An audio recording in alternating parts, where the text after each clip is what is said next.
Welcome into Fantasy Focus Football. It is Thursday, August 24th. Today's show is presented by Geico. Switch to Geico. See all the ways that you can save. My name is Daniel Dopp, joined by Stephania Bell and Field Yates. And I'm going to start here really quickly.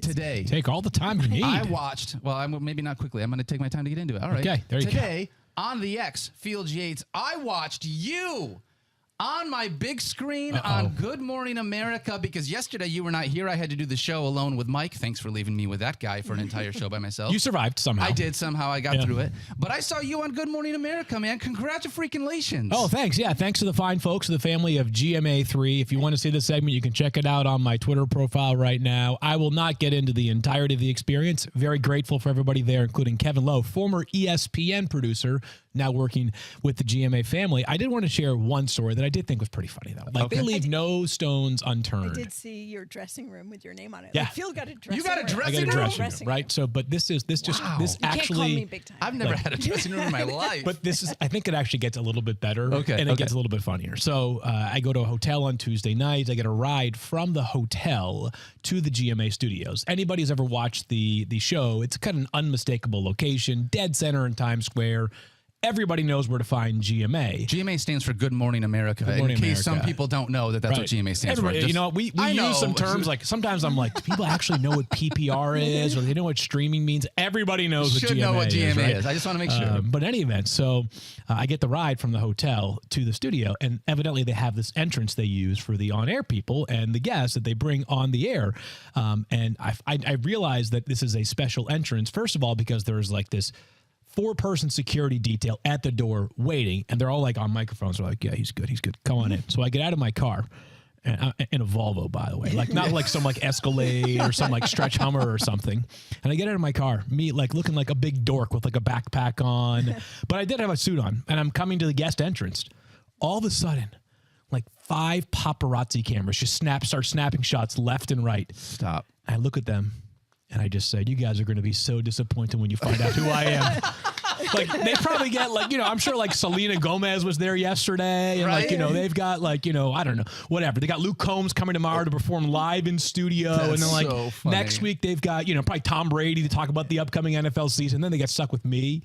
Like, when I think that when they go through their camera roll at the end of it, they probably, like, upload all these photos to Getty or something. They're going to be like, the hell did I waste a click on that guy for, right? Field, I don't know if you're aware, but you are a star. Oh, well. I think they knew exactly what they were doing. That means a lot. Oh.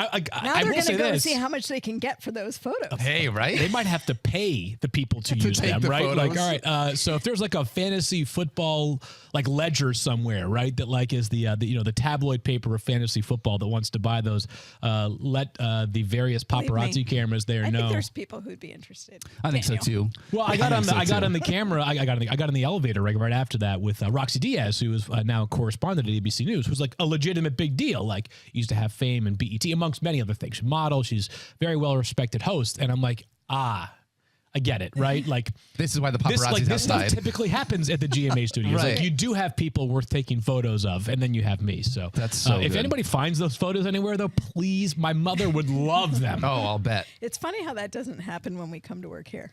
No, this was it's that's so funny. Not common. Like, when I get through my like biggest challenge in the morning here at ESPN, now that people are all back on campus, is like 3 out of 5 times a week I'm parking in like Rhode Island. It's so busy on this campus. It now. is. Yeah, that's true.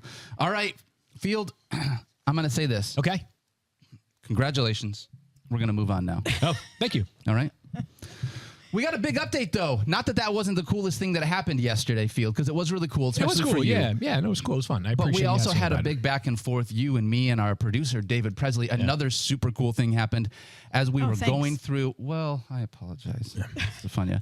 We were going through a lot of This is when you were in Monte Cristo, so you had better things going on. The Veteran League submissions, Field. We got so many submissions for this? We sort of drew like an arbitrary deadline for these submissions, and we were north of 400 by the time that we had reached that deadline. So incredible amount of feedback and people who were not just interested in playing, but supporters of the show. And what was incredibly awesome was that there were a ton of submissions. And I think at some point people realized that just because you emailed us, it was not a guarantee that you're going to be admitted into this league, because there are a lot of people submitting applications.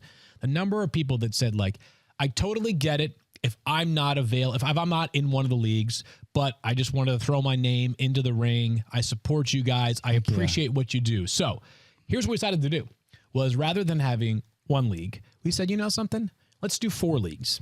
Daniel, Stephania, Mike Clay, and myself will each be a part of these leagues, 16 teams per league. So that means we're going to get 60 veterans, 15 per league. They're going to be a part of these various leagues. If you were selected, and it was a little bit more of an art than a science, right? Like, we had to at some point just start picking names, going through submissions and picking names. You are going to be receiving an email today. This is Thursday, August 24th. You're going to be receiving an email at some point today saying, welcome to the Veterans League, information surrounding the draft. We're really close to the season right now. We don't have a ton of flexibility on the draft. Yeah. We hope that you're able to make it. But more important than the draft is the full season ahead. We want these to be interactive, engaging leagues. And Stephania, you have talked about this many times, just how much the veterans mean to us on this podcast. You know, for all the years that we've been doing this podcast, they've always been a big part of our audience. And I've had the good fortune to talk to a number of folks out in the world, veterans and active service members, who say that fantasy football is one of the things that keeps them connected. You know, back when one of my college classmates was the commander of the USS Truman, I was out on the ship and actually did a show in from the ship to shore. Ridiculous. And I heard from all the there are about 5,000 people who work on a ship like that. And they were telling me, and in fact, they showed me how they lobby for internet time while they're stationed abroad so that they can stay connected through fantasy football. And it's just always really impacted me how much that is a tie to community, to family, to things back home, and just makes them feel like they're connected even when they're very, very remote. Hey, so we're super stoked about it. I'll say this too, and like we already know this, You but are like as a veteran, this is one of the things that fantasy football really has been for me when I was in the military, and I know for people now, it's like it's a huge reprieve from a lot of the things that you're dealing with on a daily basis. Just to finish up the logistics here, is obviously there were a lot more people that submitted than we were able to accept into these 4 leagues.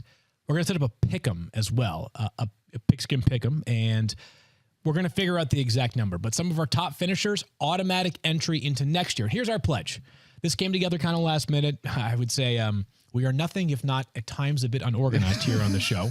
Our goal for next year is we're going to find a way to do sort of like a mini Scott Fishbowl. We're not going to take all of Scott's ideas with quirky random scoring, but the idea being, maybe we can carry over all these veteran league submissions into next year and find a way to do like a 400-person league that could include every single person that submitted an application to be a part of this year's league. So again, keep your eyes out on your email today. You will be receiving an invite if you are one of the 60 people that we chose at random to be a part of this year's Veterans League, but do not make any mistake about it.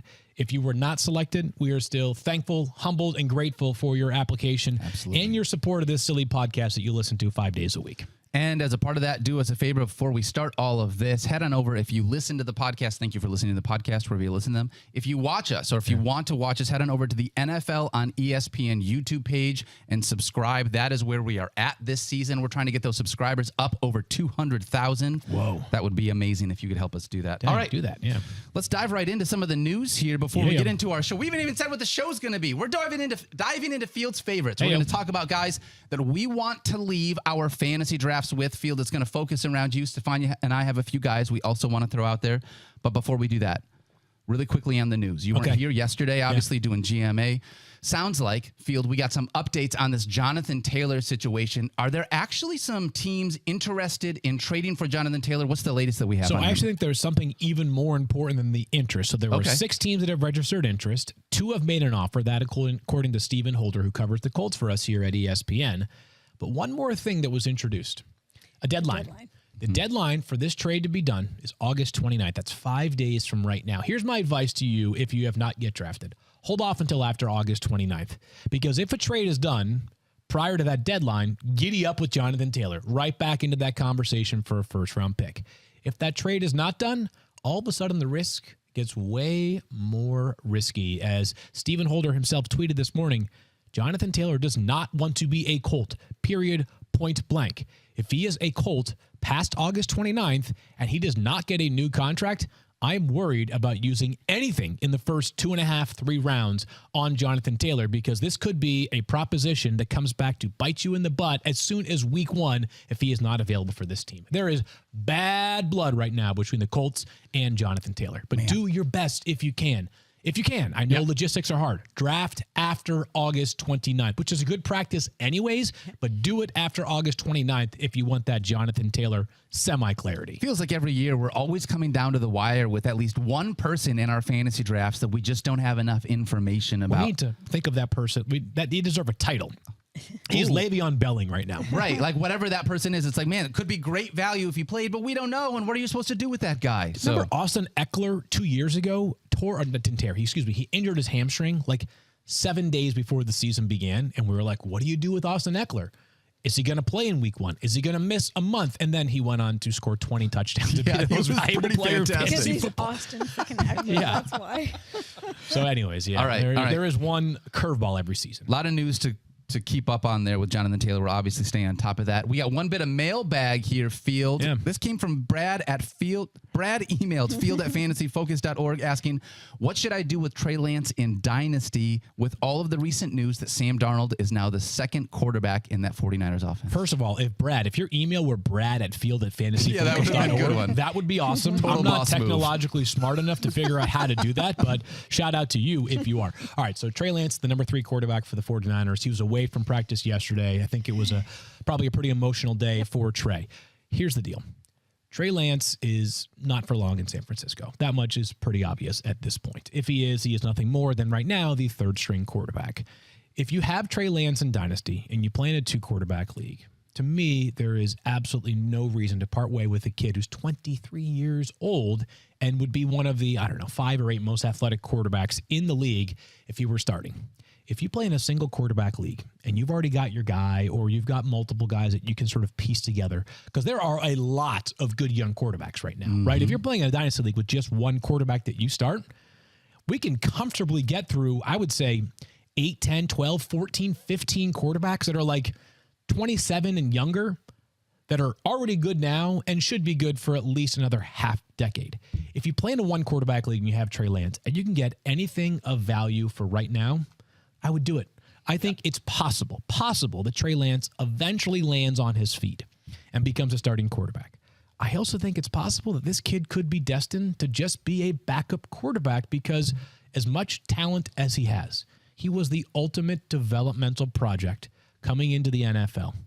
Barring injuries, he is going to have 3 seasons basically, without really having played any professional football, coming off of a college season in which he played 1 game.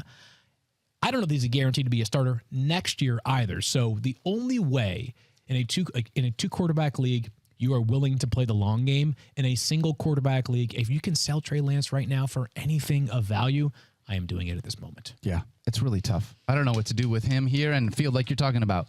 Not somebody you're looking at in redraft leagues. This is a dynasty conversation only. We'll kind of keep on moving as we get more from that. We're going to dive in, though, to Field's favorites first. Ayo. If you want to win, like the 49ers almost did with stinking Brock Purdy under center, a championship belt. Stinking Brock Purdy. Yeah. Stinking Brock Purdy. Why is that a bad thing? He doesn't stink. I never said that he did. I never said that he did. I said stinking Brock Purdy. I think it's an adjective, right? Okay. Isn't that, it's a positive thing when you say the negative thing is a positive? No? Okay. All right, never mind. Well, anyways, draft That boards one are went right over my head. About the 49er quarterback room. A little sensitive. You made the NFC Championship last year. know. I'm a Lions fan, Stephania. I know, and then Mike's Eagles hurt him. Yeah, that but is you know true. what? Like the 49ers, I think 2 things can be true at the same time. The 49ers whiffed on Trey Lance. Yeah. Right? Like I'm here stating the obvious when the guy's now the 3rd-string quarterback. They also are, honestly, like I would say, brave enough to admit mistake. and try to move on and maybe potentially get something. It might be a 7th round pick, but there are a lot of NFL teams that are too stubborn to admit their errors and would hold on to Trey Lance for nothing more than pride. And it was a mistake. They're willing to own it, and they are hoping to recoup some sort of value and put Trey in a spot that might be better for him long term. I think it's also a confluence of a lot of variables that they, number one, can do that, and number one, that they're in the position to do that. Because if Trey Lance doesn't get hurt, that we never know what his potential could have been. Because go back to last year, and he was named the starter. The Jimmy Garoppolo thing. I mean, Jimmy Garoppolo was the one who was the odd man out. Yeah. And Brock Purdy was never expected to be what he was. So like all of those things and the success they had also allows them the luxury of being able to say, this is what we're going to do. All right, check out our friends over at Trophy Smack. They got draft boards available on Trophy Smack right now.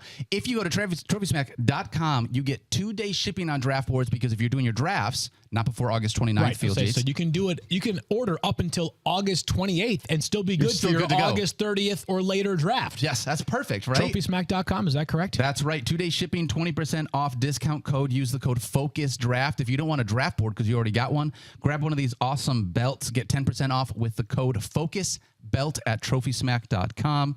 Field, in order to bring home one of those trophies, you got to draft some guys on your fantasy team that are going to deliver for you. Every year I do a piece called Field's Favorites. Okay. And this is not a list of the best players at every position. I will not tell you that Josh Allen and Patrick Mahomes and Jalen Hurts rule at quarterback.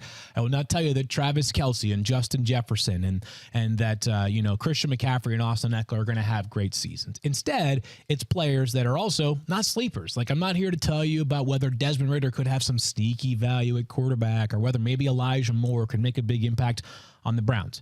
I make a list of players that at cost I really, really, really like. Yep. Some of these players might be layups to you in your eyes. If you're a hardcore fantasy player, I guarantee you have already drafted each and every one of these players. It's not trying to either state the obvious to the point that it's too obvious. It's also not trying to reveal names that nobody else is talking about in the fantasy community. It is players that when I am doing drafts or mock drafts, I find myself targeting and coming away with more than others. That's the conceit of Field's Favorites. Field's Favorites. Yep. So All right. I think 3 or 4 years into it, and I find it to be an enjoyable piece every single year. I love it. I agree with you. This was something I had a lot of fun going through, looking at the guys that I have been drafting a bunch. So let's dive right in. At the quarterback position, Field, when you go into a draft, the quarterback that you have found yourself leaving drafts with the most so far is Justin Herbert, who is currently going off the board 7th amongst quarterbacks. At the time the piece was published, he was going 49th overall, so the back end of the 5th round. And we have talked about how there is a new offensive coordinator in Los Angeles. It is now Kellen Moore, who we think will be much more aggressive with the player in Justin Herbert, who has an absolute cannon of an arm. They've got 3 legit wide receivers. They have arguably the best pass-catching back in the entire NFL in Austin Eckler. They play in the AFC. There's just too much depth in the AFC to expect you to be able to win games by grinding them out week after week after week. You're going to have to score points in the AFC to be good this season. Justin Herbert also, this is not anywhere close to going out on a limb. Even with some of the limitations that the old system presented, where they were much less aggressive and he had one of the lowest yards per attempt last season in the entire NFL. 2 years ago, he was quarterback 2, right? It was just a down 2022 for Justin Herbert. Despite having a down 2022, Justin Herbert threw for nearly 5,000 yards and 25 touchdowns. Yep. Basically, every cool passing yardage mark that matters through the first 3 seasons of a player's career belongs to Justin Herbert. Going out on a limb for a player who is right now the highest paid player in league history is really not that audacious. I just like it because you're getting a 3.5 round discount over the highest drafted quarterback, in that case being Patrick Mahomes, and even like a multi-round discount on other quarterbacks that I could see Herbert finishing ahead of, whether that's a Joe Burrow, whether that's even a Justin Fields, who I love those guys as well. I just think that sweet spot for Justin Herbert is just too good to ignore. I am with you, Field, and I don't want to just to agree with you, but the middle rounds of these drafts is exactly where I want to find my quarterback. I know that we've talked about the top 3 guys are fantastic. We love all of them, but I think Herbert is a really great value, and you're getting him at a discount because of what happened last year. Stephania, if there's a quarterback that you're leaving drafts with, is there someone that you like this year? Well, I actually like Lamar Jackson. And I think that this isn't a huge surprise. I mean, I like the way Field explained his faves because then I feel more comfortable putting a name out there With like yours. Lamar Jackson Yeah. because, of course, everybody's heard of him. He's pretty good in the NFL. But I think everybody talks about the top three now being Jalen Hurts, Josh Allen, and Patrick that Mahomes. guy in Kansas City, Patrick Mahomes, Yeah. right? So then you start looking around at the other ones. And it's interesting to me because Lamar Jackson, I think with all the drama of last year between the contract and then the PCL injury, if you think back to last year, people were wondering about how hurt he was. Yeah. And I remember him specifically addressing that via social media and saying, do you think I wouldn't be out there? And he was talking about how his knee still felt unstable. And I was like, for somebody to actually use the word unstable tells you with the ligament injury, that's really what it was. He had issues. What you need for that injury is rest. He's had it. He's confident. He's got his contract. And guess what? He's got more weapons. And even though they have a new offensive coordinator in Todd Monken, and Lamar says, they're going to be passing more passing, less running. He said something along those lines. Sure. You're not taking away the running from that guy. Like, he is still going to have to make decisions at times that will force him to run because he knows he can and he's confident in it. So maybe he has a different balance between the passing yards and the rushing yards, but I still think he's an awesome quarterback that is going to be a better value than the top three. You could get like a 40% discount on his running in this new system and still have an elite fantasy quarterback. I mean, that's just how dominant of a runner he's been in the past. That's the margin for error that Lamar builds into his fantasy value every single week. I considered him. There's a case for him as finishing as quarterback one this season. He did it before, 18, excuse me. Crap. Why do I bother trying to assign what year it was? Yeah. That year that he won unanimous MVP. Yeah, that's what That's the year But that I I'm couldn't referring challenge to, you because right? I like the Yes. dates. They all, There was a year where Lamar had 36 passing touchdowns and had a ton of rushing yards. That's the year that I'm referencing. Now, I may have had a bit of a subconscious slip about 3 minutes ago, Daniel, when I mentioned another quarterback that I believe is your pick. Yeah, I actually really like Trevor Lawrence. And I think they're both, all of the guys that we're do talking too. about, I'm looking at quarterbacks right now, the guys I want to leave the draft with in between the 4th round and the 7th round. Those are where I think a lot of the values are. Joe Burrow, Lamar Jackson, who you just mentioned, Justin Fields, Justin Herbert, who I would have mentioned if you had not Field because I love that situation, and Trevor Lawrence. Trevor Lawrence right now coming off the board in the late 7th round. Yeah. I love the idea that I can get a starting quarterback entering his 3rd year, adding someone like Calvin Ridley to this offense, thinking he's going to take another step. By the way, a kid that uses his legs in the offense, you'd love to see that from your quarterback. 7th round value for Trevor Lawrence. I really love it. He's one of those guys I'm leaving drafts with because I'm trying to load up on pass catchers and running backs a little earlier on, which leads to... Fun fact. Do you guys know what Trevor Lawrence and Justin Herbert have in common? They're Well, they both have long both hair. blonde. Okay. That's not what I'm thinking of. They're both tall and very... If it's a question I'm Rich asking, and you're handsome? it's probably gonna skew in one direction. You met them The idea is- on a beach in They Monaco. both have bionic arms. Yeah. That's Okay, you guys are close. But here's a little fun fact. If you're an Bot injury arm. nerd, Okay. they both tore the labrum in their non-throwing shoulder. Okay. They both had it surgically repaired, and they both rehabbed with one of my good friends, Drew Morkos. Oh, wow. So Wow. if Trevor Lawrence had a fantastic outcome, then Justin Herbert is going to have one as well. Does Drew help people that are sore from carrying babies around recover? Yes, would you like to go to Orange County and see him? I might have a torn labrum. I don't know what a Is that labrum an is. I injury? pointed towards my shoulder because you mentioned it was part of the shoulder. So it is possible that I'm basically the Trevor Lawrence and Justin Herbert of ESPN. Wow. It's possible. I would love to know if baby arm is a thing. Is baby arm like Gotta an be. inch, but you know what I mean? Gotta be. It's just like I got so much on one side. Do you feel There's like one actually, side is... it's actually decurve veins, a tendonitis in your thumb. You're going to get that, all the lifting and the, Oh, yeah. sorry, Field. Yeah.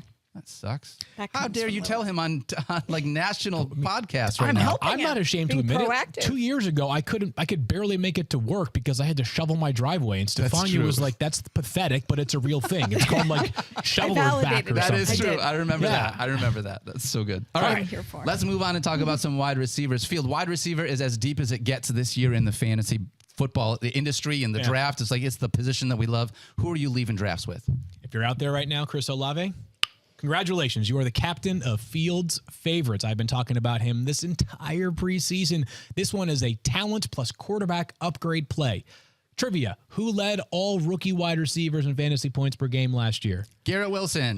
Close. Chris Olave. I did a terrible job of leading you guys right But into I that loved him one. last year. I knew who it He was was. my breakout player last year. I loved him coming into the league, and I unbelievable. agree with you. I think he's even better this year. In the past 5 seasons, here are the rookies that have gone on, or that have had at least 1,000 yards in their first season in the NFL. You ready for this company? Chris Olave, Garrett Wilson, obviously last year, who we're all in on, right? Yes. Jalen Waddle, A.J. Brown, Justin Jefferson, Jamar Chase. Moreover, over the past 15 seasons, here are the top 5 rookies in terms of yards per route run during the rookie season.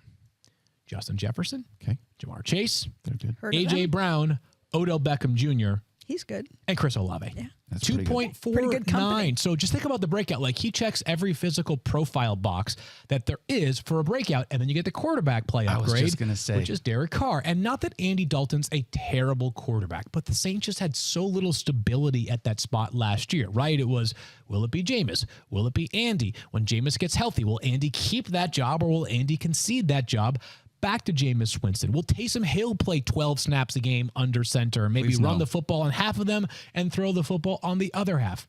This year, I expect some Taysom Hill, but I expect it to be very judicious. I expect this to be the Derek Carr show because he got a $35 million per year contract this offseason. Derek Carr may not be in the top 5 of quarterbacks in the NFL, but that dude is dang solid. And if you want to get the ball to a guy who is open, Derek Carr has long been one of the most accurate quarterbacks in the NFL. I'm not saying that Garrett Wilson is Chris Olave is definitely going to be finishing ahead of Garrett Wilson. I think they should be talked about in very similar breaths this year, which is why I've got Olave right outside my top 10 of wide receivers. Here's a question. Last year, Derek Carr's top wide receiver had how many targets? Devontae Adams had 180, I believe. Like 178. Okay. Some crazy amount, right? Totally. Yep. And you know that Derek Carr wants to be able to use his arm to be able to air it out. He's more of a guy that wants to take shots downfield than a guy like Andy Dalton. Yeah, he's an accurate thrower down the field. Chris Olave led the NFL in air yards last season, so he's a vertical threat Feels as really nice, well. that I mean, match. this is really, really straightforward for me. Yeah. Awesome player. And that's the theme of this, as I've learned from this in the past, is like I've leaned too much on situation and tried to make a player a thing. These are high pedigree players in almost every single pick. I love that. All right, Stephania, who do you have at the wide receiver position that you want to leave drafts with? I've been telling everybody this for a while. It's Calvin Ridley. have Only been now saying everybody's that. caught on, and Yeah. he's been moving up and up and up. I don't think I have to make a huge case for him because the case is being made just by his value and how much further ahead he's going in drafts than he was a month and a half ago when I started talking about him. Yep. The only concern I think that people had, I think people love the system and the fact that he's going to be paired with your quarterback, Trevor Lawrence. That's right. The fact that he's in an offense in Jacksonville that clearly took steps forward last year under a new head coach. And he's had 2 years off. And that's the thing that gave people pause. I mean, he's had 2 years away from the game, shall we say. And when he left football, he was injured. And, you know, there was a lot that happened in that time off. And people wonder, can you come back and be elite after that much rest? To which I say, that rest may be beneficial when you're a wide receiver who depends on your legs. Like, you're not taking all the bruising and punishment of a regular NFL season. So I think that actually works in his favor. He's been chomping at the bit. They talked about in spring how they had to hold him back because he wanted to do so much and he looked so good that it was hard not to let him take every rep and go full speed all the time. But that's the kind of conditioning he came in with. They were just trying to get him acclimated to playing football again, which is really, really important. Another thing that I think works in his favor from the injury perspective, he's been doing everything since OTAs and training camp. So it's not like he just showed up. Yeah. So all of that double-digit fantasy points in all but 2 games, the last full season that he played, I love Calvin Ridley. Okay, love everything you said about that. I'll let Stephania's analysis speak for itself. Important question, though. Chomping or champing at the bit? That is a good one. Yeah, I think It's spelled it's champing, spelled but pronounced but, chomping? well, yeah, you know, I'm going to defer. I can't say that I actually know this one. I've always said chomping, but I feel like it I is just spelled, stumped the Schwab. But it's spelled CHAMP. Right. That is So true. This is an important thing that also needs to be discussed. I have my own answer. I don't know if you guys will have an answer off the top of your head or not, but what is the phrase that is commonly used and yet you always screw it up, either in terms of usage or in terms of being unable to say it, which is my problem? I do this thing where I go back and forth between saying coming down the pipe and coming down the pike because I don't know which one it is. So I just sort of like go back and forth between the two. That's okay. So that's a good example of usage. I'm stumped right now. I can't think of one. I know, but I have trouble with spelling. Right. But it'll be a word like occurrence is one, and I go to spell it, and I can't. I'm like, is it two occurrence. C's, two R's, or two? RIDLE. High occurrence. But for me, it's always like, and I'll say it extremely slowly, and maybe still mess it up. The apple doesn't fall far. See? It already happened. Because you're overthinking it. The apple doesn't fall far from the tree. There we go. That's what I was trying to say. What she just said. Can you just clip that off and then like repurpose it in my voice? This is where we need AI to come in here, and we can just have you say Dude, that. Dude, I wouldn't be surprised if like 15 years from now, this podcast is just AI bots talking. That might be might be about 12 years too late. That's too weird for me. But now I really now I want to go to the you know how last year we would ask all these questions and say, where did that come from? And the apple doesn't fall far from the tree. Look what you did to me. Gosh. It's contagious. Yeah. Guys, honestly, Why was it an apple? Wow, that's a great question. Why is it an apple? Why isn't it an apricot? Why isn't it a pear? Ooh. Why? I don't know. Well, you're from like Sonoma Valley where cool things like that grow. Like in my backyard, leaves. Why isn't it the grape doesn't fall far from the vine? Droppings? That would be my preferred. That would be a good one. That's a good one. Yes. Yeah. Okay. Anyways, I got us way off. No, it's okay, Phil. I can't speak anymore. Yeah. Anyways, I got us off topic. That being said, I thought it was an important question to ask. Daniel, who is your wide receiver you love? Well, I couldn't care or could care less. I don't know how to say that one, if I'm being honest. Nobody knows. Yeah. I'm going to pick Deontay Johnson here, guys. Could not care less, by the way. Could not care less? Okay. I love Deontay Johnson. We've talked about this last year. He was historically unlucky in the touchdown department, the only player in NFL history with 85 or more receptions and 0 receiving touchdowns. If you look at what he has done through the first 3 years of his career, Deontay Johnson had 20 receiving touchdowns. Last year was a total aberration. It's not going to happen again. Sign me up for a guy that I have as a potential top 20 wide receiver. Right now coming off the board as wide receiver 27 in the 8th round of fantasy drafts.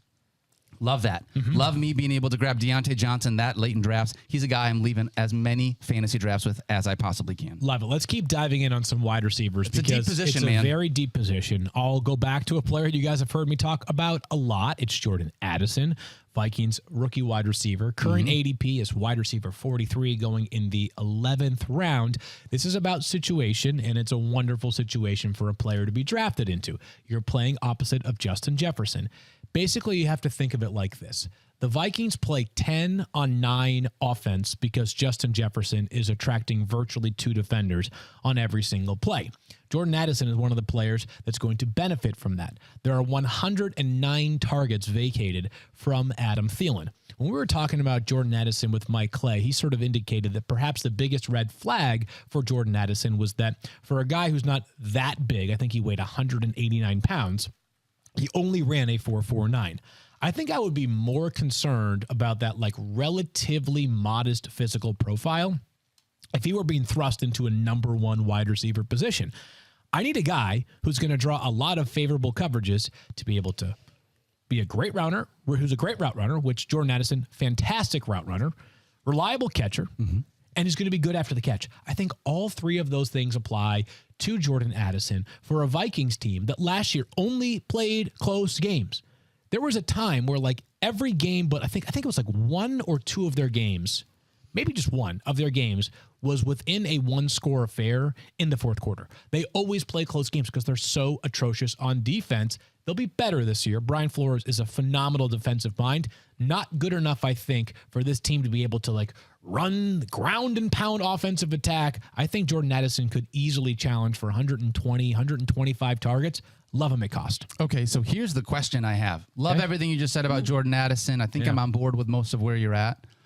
I have a question about TJ Hawkinson because he's the other guy in this offense, and we've had some news recently about TJ. Just going to ask about that. Yeah. So TJ Hawkinson has been out with an ear infection for a while, right? Now he's out with some minor back stiffness, and our old colleague, Diana Rossini, not old colleague, our former colleague, Diana Rossini, sorry, Diana, I did not mean to say that, has now come out and said that he is looking for a historic contract extension at the tight end position field. Is this a spot where if we have contract-itis with TJ Hawkinson, we could maybe see a little extra value from Jordan Addison, or are we getting ahead of ourselves with that one? I don't think it matters whether Hawkinson's on the field or not. For Jordan Addison. If he's off the field, it doesn't hurt Jordan Addison. I mean, it certainly probably means even more targets going his way. But my line of thinking with Jordan Addison has included Hawkinson being on the field. By the way, I expect TJ Hawkinson to be on the field for week 1. I wouldn't be surprised if we need like a future me reminders. Pulse, can we write this down? Saturday, September 9th, 3:16 p.m. Eastern time. Okay. Adam Schefter tweets, the Vikings and TJ Hawkinson have agreed to terms on a 4-year extension that makes him amongst the highest paid tight ends ever, league sources told ESPN. Where'd they find that money? They've got plenty of cap space now. Do they now? Oh yeah, now they're in a good spot now. Okay. And there's and that deal, because he's on a 5th-year option with a cap number close to $11 million, will actually clear cap space for them. Ooh. So yeah, I think that deal will be done. This Not is a problem. I love the way that they've managed to dance around. Like, he had tomorrow he's going to have a hangnail, right? Yes. Like, his tooth was a bit sore. He might have a cavity. Like, they're going to give you every possible explanation without saying contract-itis. Yeah. And by the way, if I were a player looking for a record-setting deal, I would not be on the field either. Like, this is what TJ Hawkinson should be doing. All right, I'm going to give one wide receiver here really quickly. A secondary wide receiver for me that I am loving leaving drafts with. Zay Flowers, another rookie wide receiver coming off the board in the 13th round field. There's 2 reasons, okay? When I look at this offense and I'm projecting who the pass catchers are going to be, Mark Andrews is going to be the number 1 pass catcher in this offense, right? I am not sold on anybody else around Zay Flowers. Rashad Bateman feels like the guy that's just been lost within this receiving core this year. There's so little buzz about him. He's had problems staying healthy. Hope that he obviously gets on the field, but it doesn't feel like Rashad Bateman is the guy that we thought he was a couple of years ago. Okay. Odell Beckham Jr., about to turn 31 this year, made real money. But here's the thing about Odell Beckham Jr. I asked Kevin Pulse for this before I was looking through some of OBJ's stats. Okay. Odell Beckham Jr., through the first 3 years of his career, has more targets, receptions, receiving yards, and receiving touchdowns than the last 6 years of his NFL career combined. Yeah. He was so good. He had at least 1,300 yards and 10 touchdowns to start all 3 of his first years in the league. And then he just, between injuries and the way that things worked out, he has not been that same player. I don't expect Odell Beckham Jr. to give us 17 games this year. I don't expect Rashad Bateman to be the guy that we were hoping he was going to be last year. So when I'm looking at this situation, a high pedigree rookie that has had a lot of buzz right now, coming out of training camp, he's going to be the number 2 in my estimation behind Mark Andrews. Yeah. And he cost me a 13th round pick, basically free. I love leaving drafts with Zay Flowers. Feel the same way. I'm highest amongst our ESPN rankers on him. We're going to write something for ESPN.com soon that basically says, during the month of August, what's one thing that you've changed your mind on the most? I believe with the Ravens, even in a pass-heavier offense, you have to plant your flag on just one wide receiver. Yep. I don't see a Ravens offense that supports Mark Andrews and a heavy run game and 2 wide receivers. Yep. My flag will be planted on Zay Flowers and not Odell Beckham Jr. going into this season. There are lots of people that have said Zay Flowers has been the best player, regardless of position, at Ravens camp this year. And I'll finish up the wide receiver conversation with Jerry Jeudy, another talent play, a guy who is going as a top 20. Let me get the exact number. I take that back. I don't have his exact ADP right now. It's low 20s, I believe, amongst wide receivers. Jerry Jeudy right now is wide receiver 20 coming off the board in the beginning of the 6th round. Okay, so not a guy who's coming super cheap, but I'm excited about what Jerry Jeudy will do with a respectable offense this year after a disaster last season. Yeah. That being said, that disaster did not slow him down in the final 5 games of the season. 33 catches, 458 yards, and 3 touchdowns in those final 5 games. Yes, all 3 of those touchdowns came in one game, but I didn't know how to lay out the stat otherwise. Talent play, though, right? This has been the player we've been hoping would become a star since he became a Bronco 4 years ago now, right? He kind of checks all the boxes here. Nasty route runner, very good speed down the field. There is one thing that has me a bit nervous about Jerry Jeudy, and it's not, I guess there's 2 things. One is that Russell Wilson is, a piece of burnt toast. I don't think Russell Wilson's done. I think Russell Wilson will be better this year than he was last year. woohoo, that's going out on a limb. That's a low bar. Not again, not elite, right? Like I think he's like, somewhere between quarterback 12 and 15 this year in terms of, I'm not talking about fantasy. I'm talking about just like if Dan Orlovsky ranked quarterbacks 1 through 32, I think Russ will finish like 12 to 15. But it's drops. Jerry Jeudy had way too many drops as a rookie, and even the first preseason game, there was a bad drop. Drops have been an issue. If he cleans those up, and those are often concentration more than they are ability, I think a huge year is ahead for Jerry Jeudy. I continue to find myself, if I draft 2 running backs in my first 3 picks, Jerry Jeudy is one of my favorite round 5 or round 6 targets. I love the way you're thinking, Field. I am with you on that. I've been getting this a bunch. I don't mean to agree with you all the time, Field. It's just that I've been drafting, I think, really similarly to you this year with the way that the board kind of plays out. I think we see drafts kind of the same. Okay, that makes me feel great about my picks. I hope it makes me feel good about my picks. Will you give me a little bit of information about our friends over at Geico? I will do that. Geico asks, how would you love a chance to save some money on insurance and draft Field's favorites? I would love that. Of course you would. And when it comes to great rates on insurance, Geico can help, like with insurance for your car, truck, motorcycle, boat, and RV. Even help with homeowners or renters coverage. Plus, add an easy-to-use mobile app, available 24-hour roadside assistance, and more. And Geico is an easy choice. Switch today. See all the ways you could save. It's easy. Simply go to geico.com or contact your local agent today. All right, Field, we're going to move on to the running back portion of this show.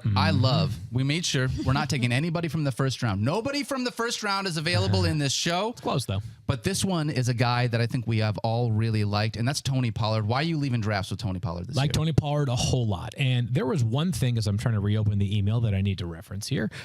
There was one thing that at the beginning of the offseason that we were most concerned about, because Stephania had assured me pretty early that, like, I expect him to be himself physically by the time this season rolls around. It was a nasty injury at the time, but this wasn't like ligament damage to the knee where it could be 9 or 12 months. I felt good about the health. What I wasn't sure about was whether the Cowboys would sign a veteran running back that's really going to impact the complexion of this backfield. On August 24th, as we sit here and talk on this show, they have not. Probably the closest thing to a power back that they've added is Ronald Jones, who's suspended for the first 2 games of the season. Tony Pollard's closest competition right now sounds like it's Deuce Vaughn, who's Darren Sproles size. I love him. Love him. I love Deuce Vaughn. I don't think Deuce Vaughn's a real threat to take away a ton of work from Tony Pollard. So let's talk about Pollard's role now. Incredibly efficient player in prior years in a smaller role. Now that role should grow. If the efficiency dips a little bit, that's fine. But what kind of efficiency are we referencing? How about this? 9.5 yards per catch, which led all qualifying running backs last season.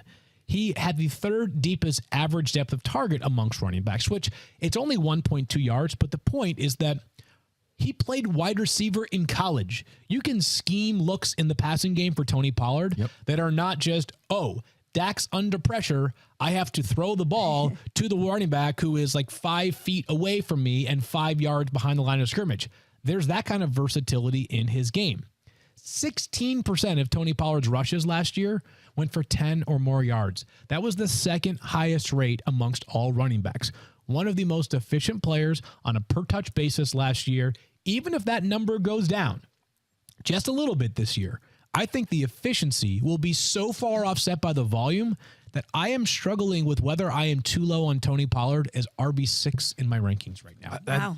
Great conversation, because last year, Stephania, he finished as RB8 in a part-time scenario, and now we're ranking him as RB6. It kind of feels like we're ranking him kind of at like the floor of what he was last year. I don't know. I agree with everything about the potential for Tony Pollard. Okay. I'm still struggling with the role, because just being out there at training camp and watching him, it was still early, relatively early in training camp. So he looked good, like super agile. As far as the ankle, 0 concerns. Okay. 0 concerns on a Tony Pollard previous workload. I get it's not much more than a feeling, but I got the feeling, the chatter. You know how it is when you're around. Whispers. It wasn't clear that it's not like he's going to just get all the work. And I think that's why when they saw Deuce Vaughn, I don't think they expected to see what they've been seeing through camp. He's been electric. He's been exciting. He's given them something different. He's so tiny. I mean, Tony Pollard looks big compared to him. He's stout, but he's very elusive. Yeah. And so there are some situational things where I think, they might actually choose to insert him and offload Tony Pollard a little bit. I wonder if the Cowboys aren't concerned about overloading him, not to the point of re-signing a Zeke or signing another veteran back in the way that they did before. But I just feel like there's a caution there. I think is the style of play, the electricity, the ability for him to make some of those big breakaway plays. I still think that's there. Like there's no change in the player. But he was pretty much fresh-legged. Now, I know there were a couple times where Zeke didn't play and Tony Pollard still looked pretty darn good, like just the same guy. But I just don't know if that's 17 games worth of that. So I just I want to be excited, but I don't. I'm just not as comfortable that it's going to shake out that way. Okay, fancy yourself a board bet. I was just going to say season-long board bet. I will do a board bet. Yes, I love wagering. The people, what's funny is the people like when you do board bets the best. Do they? Yeah. Well, I have here's that your on good chance, authority. people. Yeah. All right, so let's figure out the parameters here. Yeah. Got him as RB6. So do we think it's like? Do you feel like he's more likely to be RB10? I was just going to say. So like we'll split 10. the difference. We'll split the difference. Okay, we've been using these parameters so far on board bets. I think he'll finish RB8 or better, points per game basis, minimum 8 games played. Yep. Yeah, minimum 8 games. Seem played. reasonable That's all fair. the way around? Yeah, halfway Okay. through the season at least. I'll start. I say Tony Pollard finishes as a top 8 running back on a points per game basis this season, minimum 8 games played. I don't know why. Wait, did you say? You said top 10 before, but then you switched No, to top he 8. said finish at RB8 or better. Yeah. So what am I? So 9? like if he's 9 or worse, because you think Okay. he's about RB10, Will I think not he's about finish as RB6. RB6. Kind of Math is split the hard, difference. kids. Yes. Princeton. So I top 8 was a running back. liberal arts major. I'll have you know. Oh, really? There was no math. I was I did undeclared calculus, but- until I left the place, and they were like, "Just go, just go." You're so no anyways, Lin-Manuel Miranda. no, trust me. Lin-Manuel Miranda, who also went to Wesleyan, has Yes. more talent in Hence the literally reason his for the reference. pinky fingernail than I do in my entire Than all of body. us, so Yes, to be that's fair. you know what? To be fair, that's fair. All right, so I did it in a clumsy let's try fashion, again. but top 8 was my thing. Okay. Yeah. So I bet. I say. I Say, say. yeah. Bet, It's we're, a in, while. we're, hey, Tony we're in the world Pollard of sports will betting. Do it. finish RB9 or lower, points per game basis, minimum 8 games played. Put it on the board. Put it on the board. Kind of nailed that part, Stephania. I know. Nice. That was good. Yeah. Once you got to the end, At you least, guys at knew what least you were we got doing. the high five. Yeah, There yeah. was High no, five. like, you got to stare right at the elbow. If just you're got- raising kids right now and you're trying to teach them how to high five, just stare right Stare at at that the elbow, elbow. baby. Say, all right, at let's least, so at least good. Phil didn't put his hand out, and I went. Like, to shake. You know what? That could. so Josh Harris and me. All right, let's keep moving. We're running out of Yeah, time here. we'll rip through these. I going love forward. Tony Pollard. I'm just with you on this. I want to say, if there was one running back that I'm leaving as many drafts with as possible, Yep. it is Tony Pollard. Okay. I am totally with you. He's the There guy you I'm have it. looking at in the second Okay. round Well, because I then like the why wide don't you receiver in the just first. jump in on the bet too? Well, I'm just saying, Stephania. If I had another running back that I really like, I'm leaving drafts with, it's David Montgomery in the 9th round. Okay. It is so late to be able to grab a guy that I view as a potential RB2, low-end RB2, high-end flex play in this Detroit Lions offense. He's not going to have the same kind of goal line equity that we saw from Jamal Williams last year. No one's expecting that to happen, but he will be used Maybe in the more. rest of NFL history. Honestly, like what Jamal Williams did last year was unreal. Historic, yeah. But I do think that they want to run the football. They love David Montgomery. He's a much better pass catcher than Jamal Williams was last year. Coming off the board right now as running back 29, I think is a much better value than running back 29 by the time we get to the end of the season. I love grabbing David Montgomery in the 9th round. You were a Jamal Williams fan last year. You like the second running back in Detroit, With the way don't that you? the Lions are using the running backs and how good that offensive line is, no team scored more fantasy points via their running backs than the Detroit Lions last year. You don't have to Stephania, worry you like about a a different quarterback Lions running back, taking right? away. You don't have to worry about a quarterback taking away the runs. If we had a bunch of guys that could get in the end zone through the passing game, then I would feel a little bit better. But Amon-Ra's not a huge, touchdown guy, and we don't have anyone else. So a lot of times we rely on the run game in He's the red throwing zone. him on Ron under the bus. Well, I'm I'm going to just go saying. with Jahmyr Gibbs because I'm going to take the other Lions running back, who I actually think He's is going to pretty be good. more productive. And listen, I think that he has the potential to finish in, I would say, the top 7 or 8. I could see that. I think currently going as running back 15 on ESPN, ADP. Here's the thing about Jahmyr Gibbs that you guys already know all the pluses for him, the draft capital that they spent on him, everything electric about him. He can catch passes. He can run. He's fast, blazing speed. Very fast. Here's the thing. I've often been wary of running backs in Detroit. Forget about the offense. Forget about the coaches. Forget about the system. The field. There are so many running back injuries in Detroit. It has been a problem. And I have a list here. I just want you to think, this is going in the Wayback Machine, people. Okay. But and I've had running backs who played in Detroit tell me, this is not, we're not going scientific here, yep. but they have talked about the difference that they feel when they play there versus play elsewhere. Javid Best had a toe injury. That was not the only thing that sent him into early retirement, but he did. Mikel Ashore tore his Achilles his rookie season. Reggie Bush had ankle injuries. Amir Abdullah, season-ending foot injury. Theo Riddick, hamstring, toe, groin, ankle, knee injuries during his 5 years in Detroit. Kerryon Johnson, remember him? I do. A bunch of injuries. So now the latest was DeAndre Swift, who had an ankle injury that he could never get through. You know what happened prior to this season? I don't. They replaced the turf. Well, that's good, right? At Ford Field. That is good. This is what's helping me make my case for Jahmyr Gibbs. I thought we were in a negative spot. This makes me feel so much better now. No, but this is making my case for Jahmyr Gibbs because I've never really felt great about running backs. I feel like they always end up with lower extremity injuries early in Detroit, and it ends up being problematic. I'm telling you, I've had players talk to me about this before. Okay. And so they were expected to do it in the 2024 season. They went with a different kind of turf. They went from what's called a slit film, which, again, without getting too in the weeds, they're going to a monofilament. It's the most like natural grass and most like single blade of grass. Okay. It's one of the more preferred turfs that players actually like playing on. Non-scientific here. I'm not getting into that yet. But my point is, if the players feel better about it and you got a player who's going to be running on that field more than he's not, I'm going to add that into the reasons why I like Jahmyr Gibbs. You don't need to talk me into Jahmyr Gibbs, Stephania. You had me at Jahmyr Gibbs. So I'm with you on that one. And I love all that insight. I mean, that's really good for us to be able to know. I can guarantee you very few things in life. I can guarantee there is no other podcast that is telling you about the turf in Detroit and what it means for fantasy football. You know what? They were able to replace it a year earlier than expected because all those season ticket sales. Well, because they knew they weren't making the playoffs last year. No, it's true. It's true. That's actually fact. That's not me being harsh. No. Oh, it's a fact. Hey, you can't get mad about it. You should be thankful they were able to do it in January. Gave them time to set the field. Wow. All right. Shots fired. But they will this year. Let's move ahead. I will do extremely boring Miles Sanders analysis right now. I just think that he's got a great role ahead of him. I think he is going to catch the football a lot more like he did during his rookie season in Philadelphia. He had 50 catches for 503 yards that season. His offensive coordinator and his running backs coach at that time, Frank Reich, Deuce Staley, both back there in Carolina. Not a lot of competition for carries. The offensive line's been concerning this preseason. Pass protecting, I think it'll be okay run blocking here. A volume play from Miles Sanders. I get it. The most boring player on my entire field's favorite list, but I tell you guys all the time, sometimes you got to know what you're looking for in drafts, and that might be one where if you've gone wide receiver heavy early or you've taken a swing on a risky running back early, you can come back around with a more secure pick in Miles Sanders. All right, Tight Ends is brought to you by Geico. See all the ways that you could save by switching to Geico today. Field.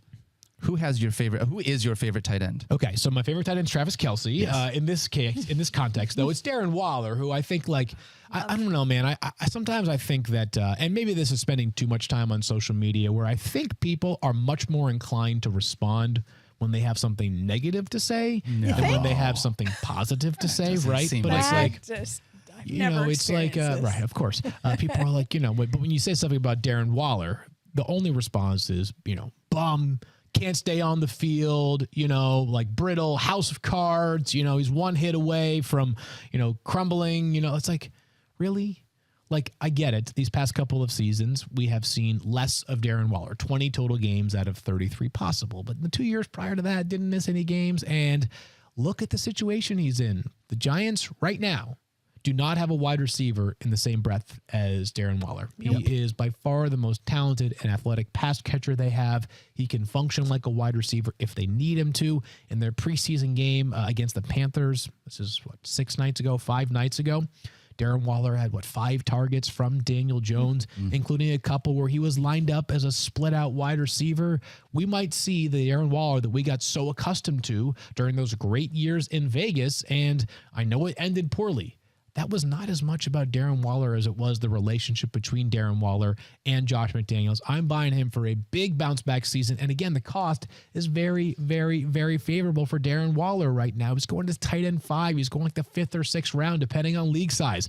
Love that spot for Darren Waller. I feel like it's moving up because now we're getting all these reports out of New York, and people are recognizing that Darren Waller is going to potentially have the best season of his career. I actually think his opportunity in New York is fantastic.